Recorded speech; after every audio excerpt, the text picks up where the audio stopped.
இந்த ஒரு ட்ரிக்கை பத்தி தெரியாததுனால தான் எனக்கு நீட்டை கிராக் பண்றதுக்கு 2 அட்டெம்ப்ட் ஆயிடுச்சு. ஃபர்ஸ்ட் எல்லாம் எக்ஸாமுக்கு கண்டினியூஸா 8 to 10 ஹவர்ஸ் படிப்பேன். பட் மார்க் ஓரளவு மேல இன்க்ரீஸே ஆகாம அப்படி ஸ்டாக் ஆகி நின்னுது. இது என்ன பிரமாதம்?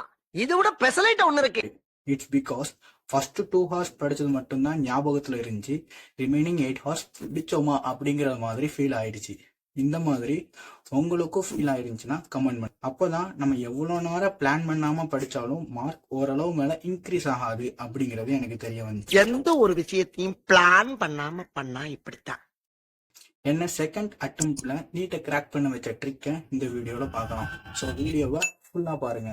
Two subscribe our channel and hit the like button. அப்பனாதான் இது நிறைய பேரை போய் ரீச் பண்ணும். நீங்க எல்லாரும் நான் பொமாட்ரோ டெக்னிக் தான் சொல்ல போறேன்னு நினைச்சிருக்கீங்க. பட் அதான் இல்ல. என்னங்க எனக்கு ஒண்ணுமே புரியல. This is similar to that, but it's my version. And the trick is 2 hours Pomodoro technique. I divided this into 2 blocks. First 1 hour learn deeply. இந்த செஷன்ல வீடியோ லெக்சர்ஸ் பார்த்து நோட்ஸ் எடுக்கணும், என்சிஆர்டியை டீப்பா ரீட் பண்ணி அண்டர்ஸ்டாண்ட் பண்ணிக்கணும் அண்ட் கீவேர்ட்ஸை highlight பண்ணிக்கணும்.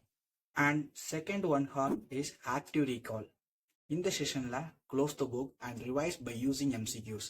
எம்சிக்யூ சால்விங் நம்ம படிச்ச இன்ஃபர்மேஷன் எல்லாத்தையும் லாங் டேர்மா நம்மளோட பிரைன்ல ஸ்டோர் பண்றதுக்கு ஹெல்ப்ஃபுல்லா இருக்கும்.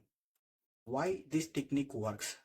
2 hours of focused study நம்ம பிரெயினோட ரிட்டென்ஷன் பவரை 3 times இம்ப்ரூவ் பண்ணுது சயின்டிபிக் ரிசர்ச்ல சொல்றாங்க.